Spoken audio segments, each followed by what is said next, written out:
बिस्मिल्लाहिर्रहमानिर्रहीम। तालीम घर इन्फो की इस न्यू वीडियो में आपको वेलकम कहते हैं। आज की इस वीडियो में सेकेंड ईयर की बायोलॉजी से एक टॉपिक लिया गया है, what is excretion and excretion in plants. इसके बारे में हम डिस्कस करेंगे। व्यूअर्स, अगर आप ऑनलाइन ट्यूशन लेना चाहें बायोलॉजी के लिए, जोलॉजी के लिए या किसी भी और सब्जेक्ट्स के लिए, तो आप हमसे इस ईमेल एड्रेस पे रब्ता कर सकते हैं। एक्सक्रीशन स्टार्ट करते हैं। सबसे पहले इस चीज को समझने की जरूरत है कि एक्सक्रीशन है क्या चीज, ये कौन सा प्रोसेस है और इस प्रोसेस का मेन मकसद क्या होता है। एक्सक्रीशन की डेफिनेशन जो है ना, यहाँ से हम देख लेते हैं। The elimination of wasteful metabolites mainly of the nitrogenous nature is called excretion.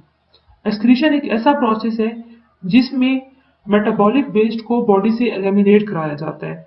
और मोर स्पेसिफिकली अगर हम बात करें तो एक्सक्रीशन हम किस प्रोसेस को कहेंगे जिसमें हम ऐसे वेस्ट को निकालें जिनकी नेचर नाइट्रोजनस हो। ये चीज हम डिस्कस कर लेते हैं कि कौन कौन से वेस्ट हो सकते हैं और उनमें से कौन से ऐसे वेस्ट हैं जो कि हम कहेंगे कि ये नाइट्रोजनस नेचर के हैं। इसमें अगर देखा जाए कि ऐसा तमाम फूड जो कि हमारी बॉडी एब्जॉर्ब कर लेती है। देखिए, जब हम फूड लेते हैं तो उस फूड में से कुछ पार्ट ऐसे होते हैं कि जी उनकी डाइजेशन हो जाती है, कंप्लीटली वो डाइजेस्ट होके हमारी बॉडी का हिस्सा बन जाते हैं, हमारे ब्लड के अंदर एब्जॉर्ब हो जाते हैं और फिर ब्लड से वो न्यूट्रिएंट्स हमारे सेल ले लेंगे और फिर उन सेल के अंदर उनका मेटाबॉलिज्म होगा। अब इनमें से कौन सी ऐसी चीजें हैं जो हमारी बॉडी में सेमिनेट हो जाती हैं। उनमें कार्बोहाइड्रेट्स हैं, लिपिड्स हैं, प्रोटीन्स हैं, इसी तरह से बहुत सारे और न्यूट्रिएंट्स हो सकते हैं। तो जो कार्बोहाइड्रेट्स हैं, जब इनकी ब्रेकडाउन होगी तो इसके नतीजे में कार्बन डाइऑक्साइड एंड वाटर बनेगा। सिमिलरली लिपिड की ब्रेकडाउन से भी carbon dioxide and water produce होगा। और प्रोटीन और न्यूक्लियोप्रोटीन यानी कि न्यूक्लिक एसिड का जो हिस्सा है या जो प्रोटीन्स और उनके बहुत सारे जो अमीनो एसिड जो मिलकर प्रोटीन बनाते हैं, जब इनका मेटाबॉलिज्म होता है तो इसके नतीजे में नाइट्रोजनस वेस्ट प्रोड्यूस होते हैं। तो मुख्तलिफ तरह के वेस्ट प्रोड्यूस होंगे, डिफरेंट तरह के हमारे जो मेटाबोलाइट्स हैं उनसे। इसमें देखिए जी, कार्बन डाइऑक्साइड और वाटर जो कि कार्बोहाइड्रेट्स और लिपिड की डाइजेशन या मेटाबॉलिज्म से प्रोड्यूस होते हैं और इनको निकालने का और तरह का तरीकेकार होगा और ये एरोबिक रेस्पिरेशन के दौरान प्रोड्यूस होंगे। सिमिलरली नाइट्रोजनस वेस्ट जो है वो एक्सेस अमीनो एसिड या जो प्रोटीन्स हैं उनकी ब्रेकडाउन से प्रोड्यूस होंगे। तो जो अमीनो एसिड्स की ब्रेकडाउन या प्रोटीन की ब्रेकडाउन से प्रोडक्ट बनेंगे वो डिफरेंट तरह के नेचर के हो सकते हैं। या तो वो अमोनिया बनेंगे, अमोनिया की फॉर्म में होंगे वेस्ट, और फिर अमोनिया की कन्वर्जन करके उसको यूरिया में कन्वर्ट किया जा सकता है और फिर फर्दर जो है वो यूरिक एसिड भी बनाया जा सकता है। तो सबसे ज्यादा जो टॉक्सिक है इनमें वो अमोनिया है। फिर जो यूरिया है वो उससे मॉडरेट टॉक्सिसिटी में आ जाएगा और जो यूरिक एसिड है वो सबसे कम टॉक्सिक है। उसकी टॉक्सिसिटी इन तीनों नाइट्रोजनस वेस्ट में सबसे कम है। तो इस तरीके से ये डिफरेंट तरह के वेस्ट हमारी बॉडी के अंदर हो सकते हैं और इन तमाम वेस्ट को निकालना और खास तौर पे ये जो नाइट्रोजनस वेस्ट है इनको बॉडी से बाहर निकालने का जो अमल है इसको एक्सक्रीशन कहते हैं। इस चीज को हम थोड़ा मजीद एक और डायग्राम से देख लें कि देखिए हमारे वेस्ट मुख्तलिफ तरह के हो सकते हैं। एक तरह के जो वेस्ट है वो डाइजेस्टिव वेस्ट है। डाइजेस्टिव वेस्ट का क्या मतलब है जी, कि जब हम कोई फूड लेते हैं, माउथ के जरिए से हम फूड लेंगे, वो फूड हमारे स्टमक में से गुजरेगा, डाइजेशन वगैरह होगी, डाइजेशन होगी और जो इस चीज से डाइजेस्ट हो जाएंगे वो हमारे ब्लड के अंदर चले जाएंगे और जो पार्ट डाइजेस्ट नहीं होगा वो हमारी बॉडी से बाहर निकल जाएगा। तो इसको हम क्या कहेंगे, ये डाइजेस्टिव वेस्ट है। एनएस के थ्रू हमारी बॉडी से वेस्ट ने बाहर चले जाना है। और एक और तरह की जो वेस्ट है वो है रेस्पिरेटरी वेस्ट। अब रेस्पिरेटरी वेस्ट का क्या मतलब है कि हवा से जो है वो हम लोग एयर अंदर लेके आते हैं जिसमें ऑक्सीजन अंदर जाएगी। ये हमारे लंग्स हैं जी, लंग्स में वो एक्सचेंज ऑफ गैसेस होगा, यहाँ से कार्बन डाइऑक्साइड जो है वो एल्वियोलाई के अंदर ट्रांसफर हो जाएगी और ऑक्सीजन ब्लड के अंदर चली जाएगी। फिर ये जो कार्बन डाइऑक्साइड है इसको बॉडी से बाहर निकाला जाएगा। तो ये क्या चीज है, रेस्पिरेटरी वेस्ट। और नंबर थर्ड पे आ जाता है excess water and salt. Body के अंदर जितने एक्सेस सॉल्ट है या एक्सेस वाटर है इनको भी बॉडी से बाहर निकाला जाता है। ऑर्गेनाइजेशन है एक्सेस वाटर या सॉल्ट की ऑस्मोरेगुलेशन का प्रोसेस है, जो हम पहले डिस्कस कर चुके हैं पिछली वीडियो में। और तीसरे पॉइंट पे आ जाता है जी नाइट्रोजनस वेस्ट। नाइट्रोजनस वेस्ट कब प्रोड्यूस होंगे? जब अमाइनो एसिड जिनकी सेल के अंदर ब्रेक डाउन होगी, उसका मेटाबॉलिज्म होगा, तो यहाँ से जो वेस्ट प्रोडक्ट होंगे वो सेलों के बाहर जो इंटरस्टिशियल फ्लूइड है उसके अंदर चले जाएंगे और जहाँ से फिर वो ब्लड के अंदर ट्रांसफर होंगे।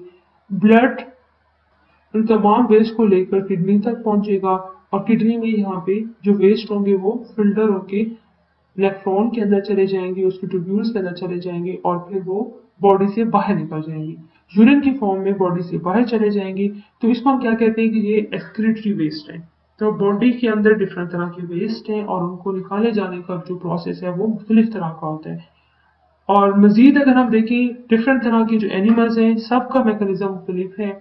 प्लांट्स हैं तो उनके वेस्ट मुख्तलिफ है एनिमल्स के निस्बत, और फिर उनको एलिमिनेट करने का जो प्रोसेस है वो भी डिफरेंट तरह का है। प्लांट्स को डिस्कस कर लेते हैं जी, प्लांट्स में वेस्ट क्या हो सकते हैं और फिर उनको निकालते कैसे हैं। प्लांट्स के अंदर जो दो मेन प्रोसेस होते हैं वो फोटोसिंथेसिस और रेस्पिरेशन है। फोटोसिंथेसिस का जो प्रोसेस है उसमें कार्बन डाइऑक्साइड और वाटर कंबाइन होते हैं सनलाइट की मौजूदगी में और जो ग्लूकोज बनाते हैं, और इस प्रोसेस में जो बाय प्रोडक्ट है वो ऑक्सीजन है। मतलब फोटोसिंथेसिस की अगर हम बात करें तो यहाँ पे ऑक्सीजन जो है वो एक वेस्ट प्रोडक्ट है। इसी तरह से अगर हम रेस्पिरेशन की बात करें तो रेस्पिरेशन में ग्लूकोज और ऑक्सीजन आपस में मिलेंगे, या उनका हम ये कह सकते हैं कि ग्लूकोज का मेटाबॉलिज्म होगा ऑक्सीजन की मौजूदगी में, और जहां पे कार्बन डाइऑक्साइड और वाटर वेस्ट प्रोडक्ट है। वाटर यहाँ पे भी प्रोड्यूस होता है, यहाँ पे भी प्रोड्यूस होता है, इन्होंने मेंशन नहीं किया हुआ। तो वाटर, ऑक्सीजन और कार्बन डाइऑक्साइड मुख्तलिफ टाइम पे या मुख्तलिफ रिएक्शंस में ये वेस्ट प्रोडक्ट हो सकते हैं। एक वेस्ट प्रोडक्ट तो पौधों का ये हो गया। इसके अलावा बहुत सारे जो मटेरियल्स हैं ऑर्गेनिक इनऑर्गेनिक वेस्ट को भी वो अपने अंदर स्टोर कर सकते हैं और उनको एलिमिनेट करने का भी उनके अंदर प्रोसीजर पाया जाता है। तो पहले स्टेप पे जी हमने देख लिया कि फोटोसिंथेसिस का जो बाय प्रोडक्ट है वो ऑक्सीजन है और रेस्पिरेशन का जो बाय प्रोडक्ट है वो कार्बन डाइऑक्साइड है, और वाटर जो है वो दोनों प्रोसेस में रिलीज होता है। तो अब इनको एलिमिनेट करने को कि हम इनको कैटेगराइज कर रहे हैं as a waste product, carbon dioxide, oxygen and water, इनको कैसे एलिमिनेट किया जाता है। प्लांट्स के अंदर जो उनके लीफ होते हैं उनमें स्टोमेटा मौजूद होते हैं। स्टोमेटा जो है वो ओपनिंग्स हैं उनकी लीफ सरफेस के ऊपर। तो जब ऑक्सीजन एक्सेस में होगी तो ऑक्सीजन बाहर जाएगी। ये अगर हम दिन की बात करें, सनलाइट जब मौजूद होता है फोटोसिंथेसिस के प्रोसेस के दौरान ऑक्सीजन स्टोमेटा से बाहर जाएगी और कार्बन डाइऑक्साइड स्टोमेटा के जरिए से अंदर दाखिल होगी। और रेस्पिरेशन का जब प्रोसेस होगा तो उस दौरान कार्बन डाइऑक्साइड बाहर निकलेगी और ऑक्सीजन स्टोमेटा के जरिए से अंदर दाखिल होगी। कार्बन डाइऑक्साइड और ऑक्सीजन की एलिमिनेशन इस तरीके से होती है प्लांट्स में। और अगर हम वाटर की बात करें तो वाटर की एलिमिनेशन का जो प्रोसेस है उसको हम ट्रांसपायरेशन कहते हैं, कि रूट्स के जरिए से प्लांट्स वाटर एब्जॉर्ब करेंगे, उसके मुख्तलिफ पार्ट्स में जाएगा और जो एक्सेस वाटर होगा वो लीफ की सरफेस से स्टोमेटा के जरिए से बाहर निकल जाएगा। तो एक्सेस वाटर की एलिमिनेशन प्लांट्स में इस तरीके से होगी। इसके बाद अगर देखा जाए तो जो प्लांट्स होते हैं उनकी सेल के अंदर वैक्यूल मौजूद है। ये प्लांट का सेल दिखाया गया है, इसमें बहुत सारी ऑर्गेनेलिस मौजूद हैं और ये न्यूक्लियस अगर हम देखें तो न्यूक्लियस भी एक साइड पे हो जाता है इनके, और बाकी सारे का सारा जो सेल कंटेंट्स हैं वो बिल्कुल पेरिफेरी पे आ गए हैं। दरमियान में जो मेजर पोर्शन है उनके वैक्यूल नहीं हुए। इस वैक्यूल के अंदर वो वेस्ट प्रोडक्ट को भी स्टोर कर सकते हैं और इसके अलावा जो है वो अपने लिए जो बेनिफिशियल चीजें हैं वो भी इसमें स्टोर कर सकते हैं, वाटर भी स्टोर कर सकते हैं। तो कुछ जो प्लांट्स होते हैं वो अपने वेस्ट प्रोडक्ट को अपने वैक्यूल्स के अंदर स्टोर कर लेते हैं। और इस तरह की जो स्टोरेज है ये किन सेलों में हो सकती है, उनकी बॉडी के डिफरेंट पार्ट्स के अंदर। इस तरह से हम देख सकते हैं कि कुछ प्लांट्स जो है वो इस तरीके से अपने वेस्ट को बाहर निकालते हैं। मुख्तलिफ तरह की जो है उनमें से सेक्रीशंस होंगी, रेजन निकल रहा है, लैटेक्स है, और कुछ जो एक्सेस वाटर होता है वो अपने लीफ की सरफेस से भी रिमूव करते हैं, कुछ इस तरह से क्रिस्टल्स की फॉर्म में जो वेस्ट प्रोडक्ट होते हैं उनको बॉडी से बाहर रिमूव करते हैं। और कुछ प्लांट्स ऐसे हैं कि वो अपने वेस्ट प्रोडक्ट को अपने बॉडी के डिफरेंट ऑर्गन्स के अंदर स्टोर कर देते हैं, खासतौर पे लीफ के अंदर।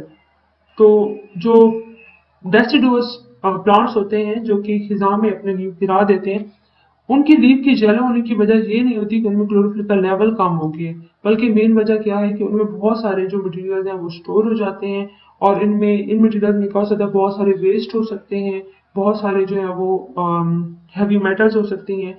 तो इस वजह से इनकी लीव्स का इस तरह का कलर होगा और जब ये जमीन के अंदर जाएंगी तो ये एक अच्छा जो है वो फर्टिलाइजर साबित हो सकती हैं, जमीन की जरखेजी को बढ़ा सकते हैं, क्योंकि इनमें बहुत सारे ऑर्गेनिक मेटल शामिल है जो दोबारा से जमीन के अंदर दाखिल हो जाएंगे।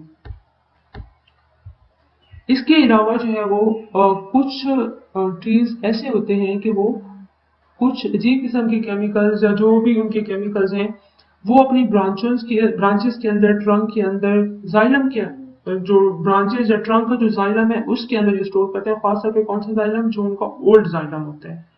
और इसके नतीजे में इबोनी प्रोड्यूस होगी। इबोनी हम किसे कहेंगे, ये देखें कि बिल्कुल सेंटर में मटेरियल इकट्ठा हो के वो जो वुड है वो ब्लैक हो जाती है और ये जो डार्क ब्लैक वुड हमें नजर आ रही है हम इसे इबोनी कहेंगे। तो ये मुख्तलिफ तरह के तरीके हैं जिसके जरिए से प्लांट्स के अंदर एक्सक्रीशन होती है और ये डिपेंड करता है उनकी वेस्ट की नेचर पे। आज का टॉपिक हमारा यहीं पे खत्म होता है।